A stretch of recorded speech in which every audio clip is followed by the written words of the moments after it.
¿Crees que este filme es moderno? Pues no. Esto fue grabado hace más de 125 años. Y sí, esto es México. El hombre que ves cabalgando es Porfirio Díaz, presidente en ese entonces.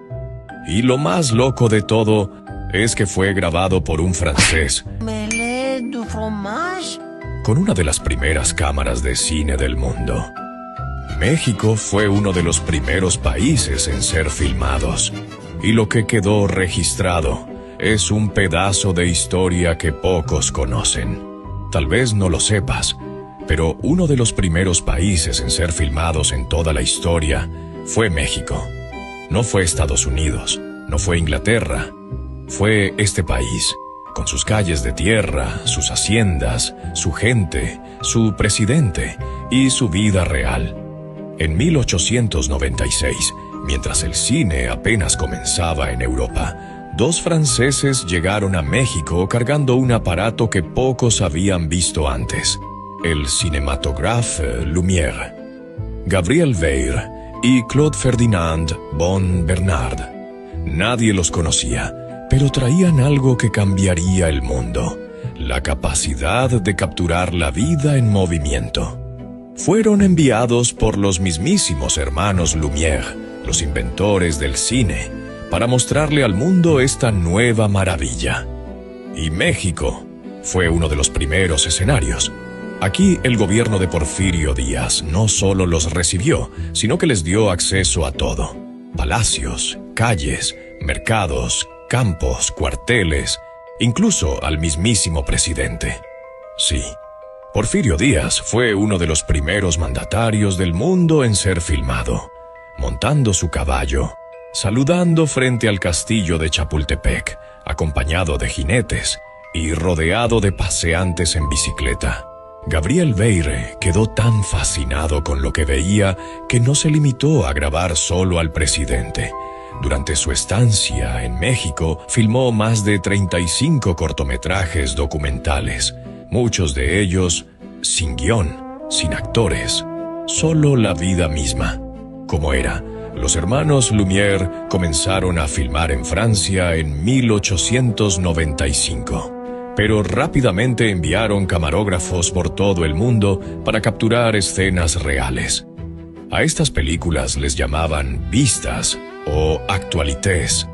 El gobierno de Porfirio Díaz no solo permitió que grabaran, se involucró directamente. Dio acceso a locaciones, a soldados, a haciendas completas, y hasta él mismo se dejó filmar. Eso no pasaba en casi ningún otro país en ese momento. Por eso, México no solo fue uno de los primeros países filmados, fue uno de los más importantes en los primeros años del cine.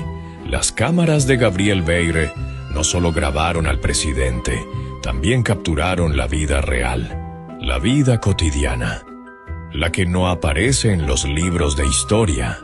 En sus películas se ven peones a caballo domando potros en una hacienda, mujeres caminando por las calles, niños montados en burros, mercados llenos de ruido, aunque aún no había sonido. También grabaron desfiles militares, la famosa carga de rurales. Pero de todas las escenas que se grabaron en México, hubo una que causó un escándalo inesperado. Una grabación de apenas unos segundos, sin sonido, sin edición y sin aclaración alguna. Mostraba a dos hombres serios mirándose con rabia. Daban unos pasos hacia atrás, tomaban posición y a la señal de un tercero, disparaban. Uno caía al suelo, el otro se alejaba entre testigos. La escena terminaba con un hombre tratando de reanimar al caído con un fósforo encendido cerca de la nariz, como si aún tuviera esperanza de que despertara. El problema es que la gente creyó que era un video real, un documento de un duelo auténtico, filmado en vivo. Y en esa época, nadie estaba acostumbrado a ver la muerte tan de cerca, y menos grabada. Lo que pocos sabían era que se trataba de una ficción documental, una recreación basada en un hecho que había ocurrido años atrás entre José C. Verástegui y el coronel Francisco Romero.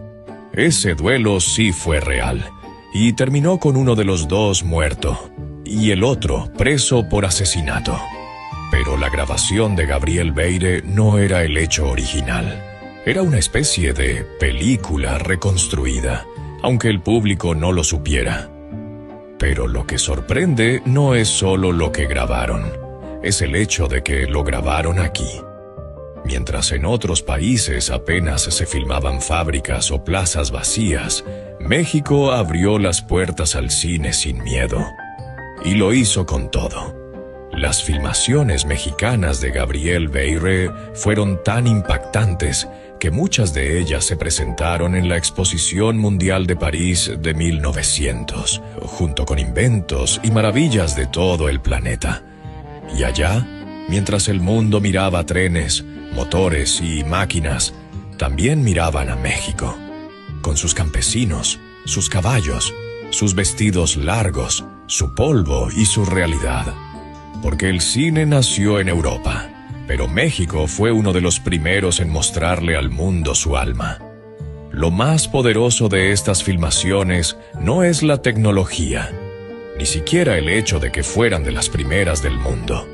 Lo verdaderamente impactante es que por unos segundos vemos la vida como era, no como nos la contaron, como fue. Peones con sombreros de ala ancha cruzando a caballo, niños corriendo entre burros, mujeres bajando de sus bicicletas para saludar al presidente, caporales gritando en medio del polvo, soldados alineados marchando sin saber que estaban haciendo historia. Nada era actuado, nada era para la cámara, era la vida real, en movimiento. Y aunque esos videos no tienen sonido, hablan con miradas, con silencios, con gestos, hablan con la forma en que camina la gente, con cómo se visten, con el modo en que se miran entre ellos. Son segundos congelados en el tiempo, pero que nos devuelven un México que parecía perdido. Un México que ya estaba ahí, antes del cine, antes de los likes, antes del olvido. Hoy cualquiera puede grabar su vida con un celular, pero en 1896 grabar la vida era casi un milagro, y México lo hizo. Gracias a un francés y a una cámara que parecía de otro mundo, tenemos la oportunidad de vernos como éramos, antes de olvidarnos. Porque estas imágenes no son solo historia, son memoria viva. Y aunque no tengan sonido, dicen más que 1000 palabras.